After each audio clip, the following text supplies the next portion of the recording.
ఒక నది ఒడ్డున ఒక అందమైన గ్రామం ఉండేది. గ్రామంలోని ప్రజలు కష్టపడి పనిచేస్తూ తమ జీవితాలను గడిపేవారు. అదే ఊరిలో రాము అనే ఒక పేద గొర్రెల కాపరి ఉండేవాడు. అతను పాటలు బాగా పాడతాడని ప్రసిద్ధి. రాము రోజు గ్రామంలోని గొర్రెలని, మేకల్ని పాటలు పాడుకుంటూ దగ్గరలోని అడవిలోకి తీసుకెళ్లేవాడు. అడవిలో ఒక పెద్ద కొండ ఉండేది. ఆ కొండ అంచున ఒక పెద్ద చెట్టు ఉండేది. రాము ఆ చెట్టు నీడలో కూర్చుని పాటలు పాడేవాడు.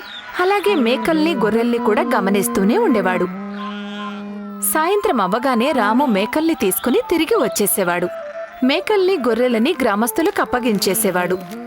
రోజంతా మండుటెండలో మేకల్ని, గొర్రెల్ని మేపడానికి తీసుకెళ్లినందుకు అతనికొక నాణెం ఇచ్చేవారు. ఆ నాణ్యాన్ని రాము ఇంటికి తీసుకెళ్లేవాడు. అమ్మా, బాగా ఆకలిగా ఉంది. చిన్న పద భోజనం చేద్దాం.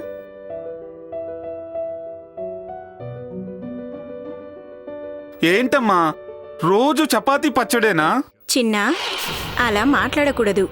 రాము ఎంతో కష్టపడి డబ్బులు సంపాదిస్తున్నాడు. దానితో మనం కనీసం ఎంతో కొంత కడుపు నిండా తినగలుగుతున్నాం. ఇదిగో అమ్మా, ఈ రోజు సంపాదన. వీలుంటే చిన్నా కోసం వేరే ఏమైనా వండిపెట్టు.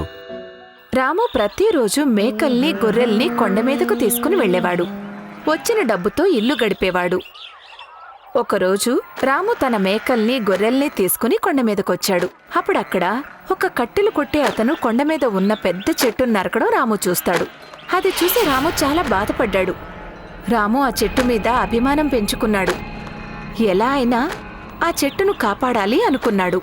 అన్నా, ఒక్క నిమిషం. ఓ కట్టెలు కొట్టే అన్నా. నీకు ఈ చెట్టుకున్న శాపం గురించి తెలీదా? ఎన్నో సంవత్సరాల క్రితం ఒక మహారుషి ఈ చెట్టుని చాలా దారుణంగా శపించారు. ఈ చెట్టు మీద ఒక ముసలి దెయ్యం ఉంటుంది. ఏ వ్యక్తి అయితే ఈ చెట్టును ముట్టుకుంటారో ఆ దెయ్యం అతని ప్రాణం తీసేస్తుంది. ఆ దెయ్యం వచ్చి నిన్ను చంపడానికి ముందే నువ్వెక్కడి నుంచి పారిపో. కట్టెలు కొట్టే అతను కింద పడ్డం చూసి రాము నవ్వడం మొదలుపెట్టాడు. అప్పుడే ఆ చెట్టు ఆత్మ ప్రత్యక్షమైంది. చాలా చాలా ధన్యవాదాలు రాము. నువ్వు నా ప్రాణం కాపాడావు. నువ్వు చాలా మంచి మనిషివి. నేను నీకు ఒక కానుక ఇవ్వాలి అనుకుంటున్నాను. ఒక మామూలు గంట, కానీ దీనివల్ల ఏంటి ప్రయోజనం? ఇదే మామూలు గంట కాదు, మాయల గంట. ఈ గంట సహాయంతో నువ్వు ఏం తినాలి అనుకుంటే అవన్నీ నీకు దక్కుతాయి. ధన్యవాదాలు. అంటే ఇక నేను నా కుటుంబం ఎప్పటికీ ఆకలితో పడుకోమన్నమాట. కానీ రాము, ఒక విషయం గుర్తుపెట్టుకో. ఈ గంటని రోజుకి కేవలం ఒక్కసారి మాత్రమే ఉపయోగించాలి. ధన్యవాదాలు. ఆ మ్యాజిక్ గంటను తీసుకుని రాము సంతోషంగా ఇంటికొచ్చాడు. అమ్మా, చూడు చూడు, నాకేం దక్కిందో. ఇదేంటి? ఇదొక మామూలు గంటే కదా. ఈ గంటని నువ్వు ఏం చేస్తావన్నయ్యా? అరే చిన్నా, ఇదేమి మామూలు గంట కాదు, ఇది మాయల గంట. ఈ గంట సహాయంతో మనం ఏం తినాలనుకుంటున్నామో ఆ భోజనం కావాలని కోరుకోవచ్చు. నిజంగానా అన్నయ్య? అయితే అడుగుదాం ముందు. మరైతే చెప్పు, నీవేం తినాలనుకుంటున్నావో. నాకా చపాతీ, అన్నం, పన్నీర్, పప్పు, ఇంకా జిలేబులు తినాలనుంది.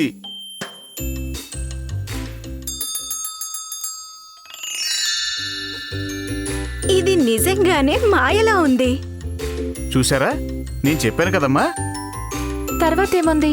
రాము రోజు సంతోషంగా మేకలు, గొర్రెల్ని మేపడానికి కొండ మీదకు వెళ్లేవాడు. ఎందుకంటే ఇక అతనికి భోజనం గురించి కొంచెం కూడా దిగుల్లేదు. ఒకరోజు రాముకి బాగా ఆకలి వేసింది. తను ఇంటికొచ్చాడు. ఇంటికొచ్చేసరికి చిన్న ముందే భోజనం కోరుకున్నట్టు అతనికి అర్థమైంది. ఇంచుమించు భోజనం మొత్తం పూర్తయిపోయింది. అతను మళ్లీ గంటని మోగించాడు. కానీ ఈసారి అసలు ఏమీ రాలేదు. అప్పుడు అతనికి ఆ విషయం గుర్తొచ్చింది.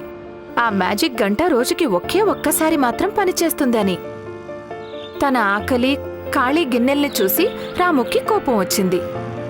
అతను ఒక్కటే అనుకున్నాడు, అతనికి ఈ గంట దక్కింది తన ఆకలిని తీర్చుకోవడానికి. అందుకే అతను నిర్ణయించుకున్నాడు, తర్వాత నుంచి అతను కొండ మీదకు వెళ్ళినప్పుడు మ్యాజిక్ గంటని తనతో తీసుకెళ్లాలని. రాము తనతో పాటు మ్యాజిక్ గంటని తీసుకెళ్లిపోయాడు. ఇక్కడేమో ఇంట్లో చిన్న ఇంకా అతని తల్లి గంటని వెతుక్కున్నారు. వాళ్లు పొద్దున్నుంచి ఏమీ తినలేదు. వాళ్ళకి బాగా ఆకలి వేసింది. గంట కనిపించకపోయేసరికి తల్లి కొడుకులిద్దరూ కూర్చుని రాము కోసం ఎదురు చూస్తున్నారు. సాయంత్రమయింది. రాము వచ్చేశాడు. రామును చూసి, అన్నయ్య, బాగా ఆకలిగా ఉంది. పైగా మాయల గంట కూడా కనిపించట్లేదు. అరే, అది ఇక్కడుంది. నువ్వు దీన్ని నీతో పాటు తీసుకువెళ్ళావా? కానీ ఎందుకు? పాపం చిన్న పొద్దున్నుంచి ఆకలితో తప్పించిపోతున్నాడు. నువ్వు కేవలం నీ కడుపు మాత్రమే నింపుకోవాలనుకుంటున్నావా? లేదమ్మా, అలాంటిదేమీ లేదు. అన్నయ్య, నువ్వు ఎందుకు అలా చేశావు?